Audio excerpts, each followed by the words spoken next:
In this video, I'm going to take you through the process of pulling data out of Essbase for the 2014 AOP.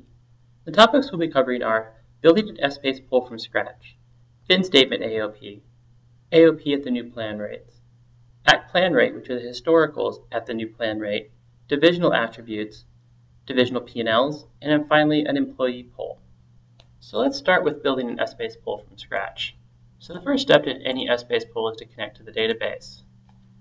From here, you'll just supply your normal Windows login, click on OK, and in this case, we're going to select fin statement database. From here, we're going to allow Essbase to pre-populate a standard set of dimensions for us to modify. And from here, we can start building out the Essbase pull we're interested in. So I'm going to take period from here, I'm going to move it over to my columns. I'm going to type in Q1, and I'm going to drag across and populate Q2, Q3, Q4, and then populate this cell with year total. I can also type in Jan, Feb, Mar if I was interested in individual periods, but in this case I'm not, so I'm actually going to delete these. For currency, there's only two options. You either pick USD or local.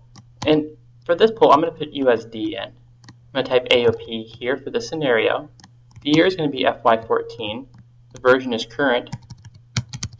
And then no product. For entity for now, I'm just going to type in LifeTech, and then later I'm going to show you how to modify that to get to the entity member you're interested in. So let's move account down to our row dimension here, and let's use the member selector in order to populate that with things we're interested in seeing. So I've selected account, I went to member selection tool on the add-ins window here, and it's going to bring up a box that allows me to select from different members in the database. So I'm going to zoom in on P&L accounts. I'm going to zoom in on OPEX accounts. And I'm going to select a handful of accounts that I'm interested in. So what I'm going to do here is I'm going to take it from my member selection window over here to the rules window. I'm going to click on OK. And it's going to populate these members on my Excel spreadsheet. So once I've had that done, I can go back to Essbase and retrieve. And it's going to pull the data back from the Essbase database and put it into my Excel spreadsheet. So this is very useful for a high-level pull, but most people have more unique information that they're interested in seeing. So I'm going to take this member and move it over here. And then I'm going to go back to the member selection window and show you that you can pull an individual organization that you're interested in viewing. So navigating through the LifeTech dimension here, I'm going to open up the ops review and then medical science, for example.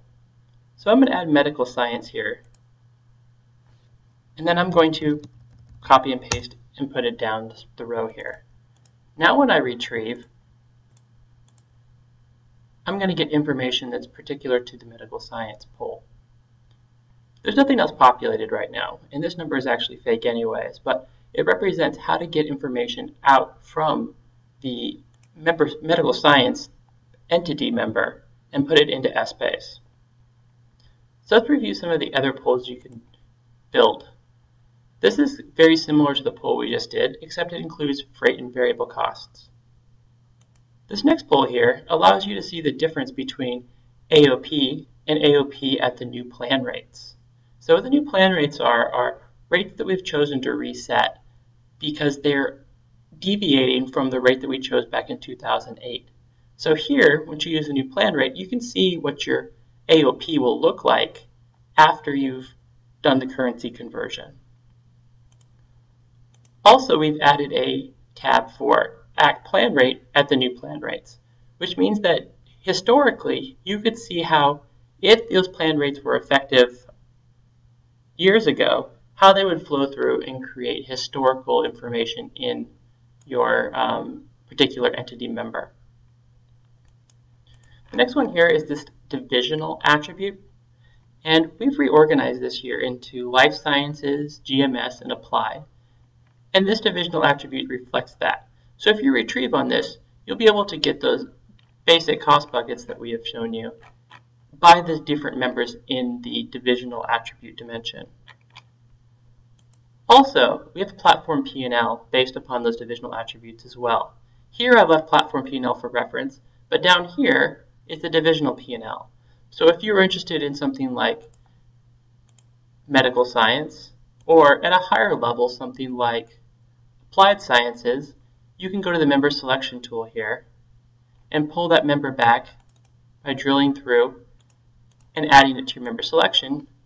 And now you've got, in this case, a life sciences divisional P&L. The final poll I'm going to show you is the employee poll. And this is actually out of the employee database. So what you want to do is go to Add-ins, Connect, supply your Windows login, and instead of selecting fin statement, select the employee database.